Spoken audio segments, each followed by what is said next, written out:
Turkish people went to the polls on Sunday to cast their vote in parliamentary elections that could have been game-changing.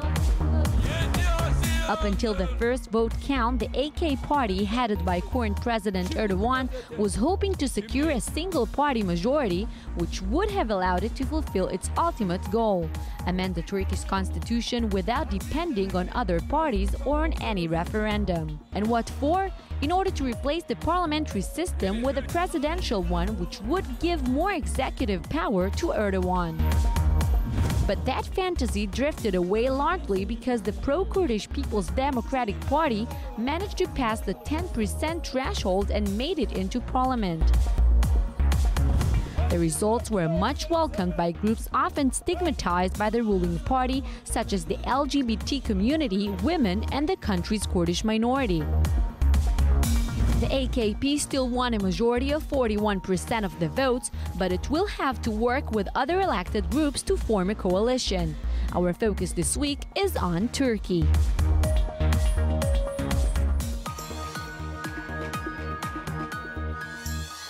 Hi, welcome to our focus. The Turkish parliamentary elections may be one of the most important elections in the country's recent political history.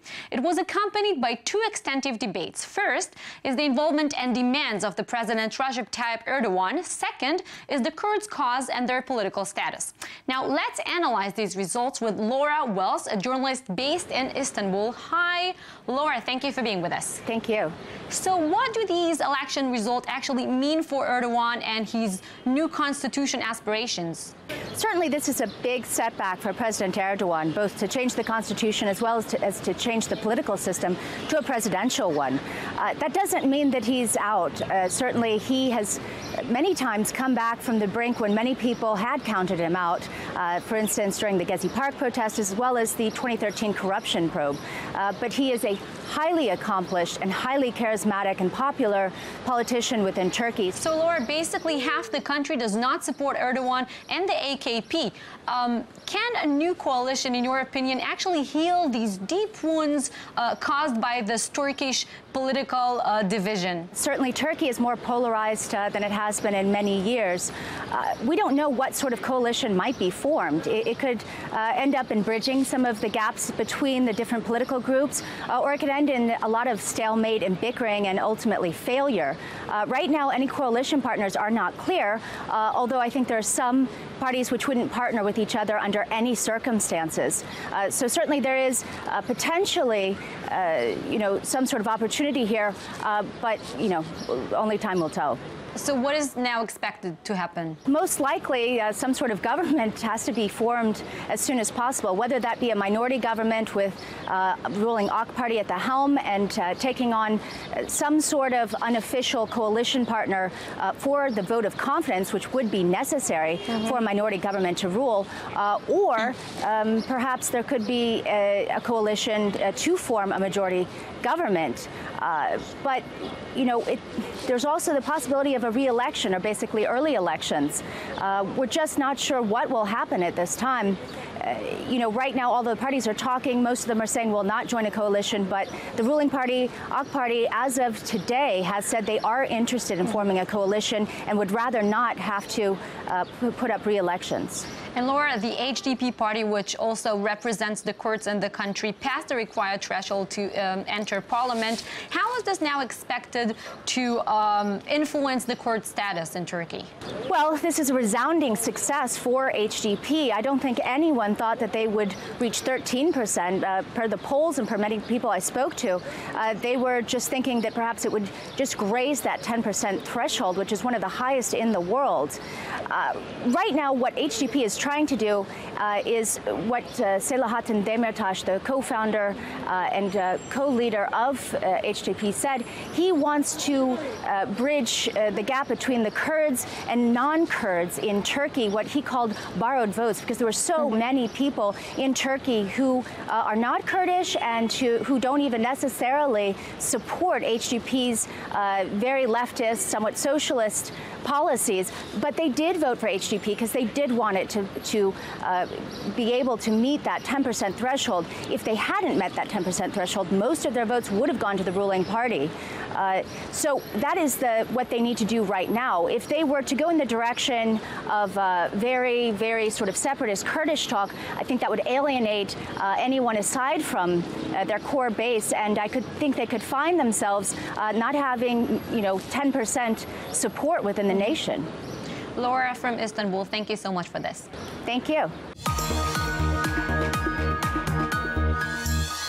The Justice and Development Party tried to maintain good relations between Turkey and almost everybody. Ahmet Davutoglu, Turkey's prime minister, who previously served as Erdogan's foreign policy advisor, proposed a policy.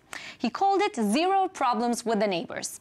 Turkey tried to achieve this with a general recognition of its status as a regional superpower. Now, our next guest, Moran Stern, is an expert on Turkey's foreign relations, and he's now joining us from Washington, D.C. Hello, Moran, and thank you for being with us. Thank you very much for having me, Tal. So Turkey has a strategic location connecting Europe and the Middle East. Is this also the role that aspires to play in the political arena, East-West mediator? So from the early 2000s, Turkey sought to break away from that traditional position as a bridge between East and West that you just mentioned and pursue a more independent, proactive foreign policy that focused on economic and diplomatic engagement with its neighbors in the Middle East. And today, Turkey is part of a broader war between Sunni and Shia camps. And you know, of course, that Turkey is part of that Sunni camp. And Moran, it seems that within the Islamic State's allies map, Turkey established connections with Qatar and Iran and maybe a bit distanced itself from the Saudi-Egyptian alliance. Why did this happen, and is it about to change anytime soon? Iran is the main geopolitical rival of Turkey. And Turkey, under its new foreign policy with the AKP since the early 2000s, has focused on Iran. Instead of using hard power, coercion, and so forth, it was economic interdependence that incentivized the relations between the two. Turkey experienced booming economic growth. It wanted to diversify its energy by purchasing oil and gas from Iran on the expense of being dependent on Russia. And Moran, Turkey has been accused many times in the past by Israel for providing means and a fertile ground for terror. Other Western countries, for example, are blaming Turkey for providing, giving access to IS terrorists to embattled countries. So to what extent has this regime really been proven of providing means of Islamic terror? This is interesting because Turkey is a democracy. We had elections on Sunday. It has its perspectives to join the European Union. It's a NATO member. And Turkey is a country that has been known since the establishment of the Republic in the 20s as a country that is in its psyche very sensitive for the integrity of its borders. So someone probably opened doors or look at the other way around when foreign nationals cross and join jihadi groups. There are Turkish citizens that are members of ISIS, and there are testimonies of both foreign Western journalists and Kurdish fighters about overt assistance of Turkish forces and intelligence to all kinds of Sunni jihadi groups. Moran Stern, very interesting insights. Thank you. Thank you very much for having me. It has been a pleasure. And now what else is going on in Turkey? Turkey's president is suing the country's opposition leader for slander for claiming the bathrooms in his palace had gold-plated seats. President Recep Tayyip Erdogan was seeking 100,000 Turkish lira in compensation. Erdogan had earlier invited him to inspect the 1,150-room palace, saying he would resign if any gold-plated seats were found. He also called on the opposition leader to do the same if none were found. The faces of the Turkish president and prime minister have entered the Guinness Book of World Records after being printed on the world's biggest poster. The 4,709 square meter poster features the portraits made up of thousands of photographs taken from social media in Turkey. Below their images stands the slogan, "The people are enough for us." Turkish authorities have arrested the ex-boyfriend of a 19-year-old who was shot in the head after performing on a television talent show. The 26-year-old man has been charged with the attempted murder of Mutlu Kaya, who remains unconscious in hospital. The man has denied the allegation, although he has admitted to being opposed to Mutlu Kaya's participation on the show. Turkey has set up a field hospital in Idlib province in war-torn Syria, following demands from local doctors. Idlib, the opposition-held city in the northwest, has been under heavy attack by regime forces loyal to Bashar al-Assad. The hospital, with a capacity of 50 beds, has an operating room, intensive care units, ultrasound and X-ray devices. You cannot put women and men on an equal footing. It is against nature. This is only one of the comments of this kind made by Erdogan, president of Turkey, a country where women got the right to vote before they did so in France or the Netherlands. His deputy, by the way, told women to try to blush instead of laugh in public. Well, such comments are one of the reasons probably our next guest chose to become a female rights activist in Istanbul. Let's say hi to Ms. Gönül Karahunlu, chairwoman of the NGO Kadar, an organization for fighting women's rights. Hello. Hi. Yes. So do you see the problems that women experience in your country as a result of Islamic perceptions or political ones? In the last years, it's because of the political situation and political sayings. Because we had our rights as voters from 1934 on, and women are well educated in Turkey. Many women are well educated, are in work life. But in the last years, according to the politics of the AKP, the women are defined as mothers and as wives and are supposed to raise children only and come out of the common life and go to their homes. They are defined such as that. And Gönül, a story that went global recently is the shooting of 19-year-old Mutlu Kaya for entering a TV singing contest. Is this a result of the political discourse? Yes, all these political sayings have effect on this women murdery. We can say that because if political people say so, the citizens say the woman in my family doesn't act like that, so I can make an effort against her, etc. All these political sayings has effect on this women, increasing women murdery. So where can the change towards women in Turkey come from?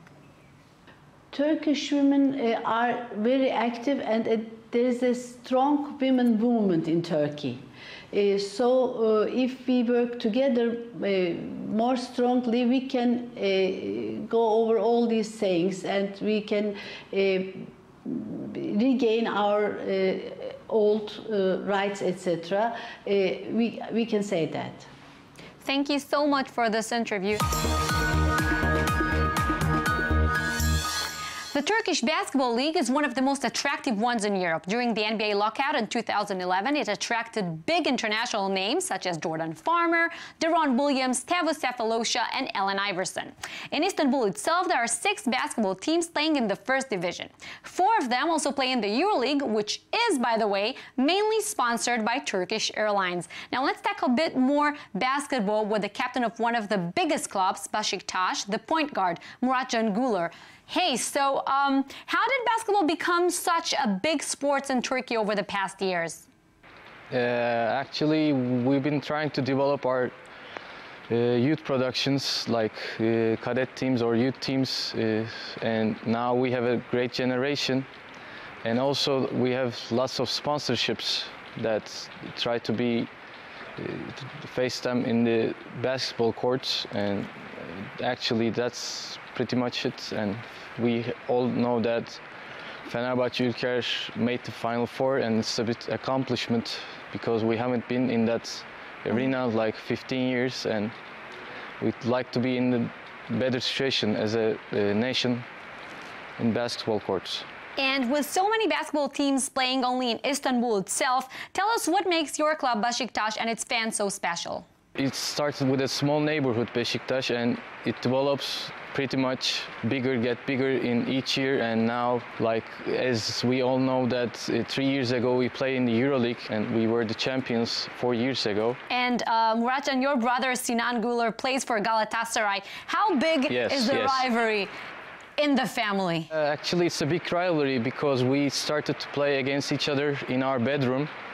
when we were kids, and now it's a big thing that we all just playing in 10,000 against in the face of 10,000 people. It's a big honor for our family. And you know, we're only a few days after the Turkish elections, and I have to ask you this: do certain sports clubs in Turkey tend to identify with certain parties? We are not that political, but our club, especially Beşiktaş, we were against the government first of all, but now we are much more happier for the elections. Thank you so much for this, and we wish you a great next season. Thank you so much. My pleasure. And you guys don't have to wait for next season, you can only wait for next week to see us again on another Focus.